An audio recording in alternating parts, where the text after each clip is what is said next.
என்னடா இது, யாருக்கு என்ன வேலை தர்றதுன்னு தெரியாம என்னென்னமோ தரீங்க. அவர் எம்எல்ஏடா தெரியுமேடா. வாங்கப்பா வணக்கம். இது போசன் வாழ்க்கையில 4-10 வழியா ட்ரைடாக்ல இருந்து கிளம்பிருச்சு. அந்த காரணத்தினால பெண்டிங் வச்ச பெயிண்டிங் ஒர்க்கலாம் அகைன் ஸ்டார்ட் பண்ண சொல்லிட்டாங்க. இன்னைக்கு நம்ம பெயிண்ட் அடிக்க போற இடம் இது இதுதான். ஒண்ணும் பெரிய விஷயம் கிடையாது நண்பர்களே, டப்புன்னு முடிஞ்சு போயிடும். சொல்லல எப்படி நம்ம வேகம் வெள்ளனியா முடிச்சாச்சு, எங்கேயாச்சும் போய் பதுங்கிற வேண்டியதான் நினைச்சேன். எவனோ ஒருத்த கூப்பிட்டுட்டான். என்னடான்னு கேட்டா சீஃப் ஆபீசர் ஒன்னு அவசரமா கூப்பிட்டாருன்னு சொன்னா மட்டும் இல்லாம அந்த வேலை ஒன்னால மட்டும் தான் முடியும்னு வேற சொன்னா. அது கேட்க சந்தோஷமா இருந்தாலும் ஒரு பக்கம் டவுட்டா வேற இருந்துச்சு. அப்படி சொல்றேன்னா வந்த புதுசுல இப்படி இருந்தவங்க உனக்கு என்ன வேலை தெரியும்? எது கொடுத்தாலும் செய்வேன்.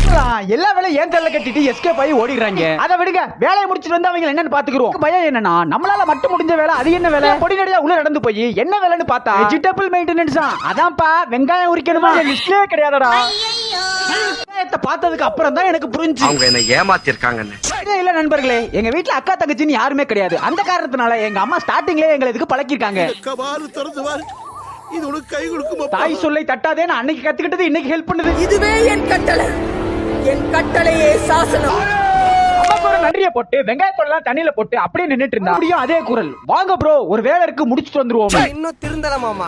உண்மையை சொல்றா, ஓ வேலை ஏன் தலையில கட்டிடுற, நீ எந்த வேலையை தான் பாக்குற. யார் சாமி? டேங்க்ல வாட்டர் லெவல் செக் பண்ண போறோம். இதை நாங்க சவுண்டிங்னு சொல்லுவோம். இதை செக் பண்றோம்னா இப்பதான் கப்பல் ரைடாக்ல இருந்து வந்திருக்கு. காரணத்தினால கப்பல்ல எந்த சரக்கும் இல்ல. சரக்கு இல்லாத கப்பல் சரக்கு அடிச்சவனோட கொடூரமா ஆடும்.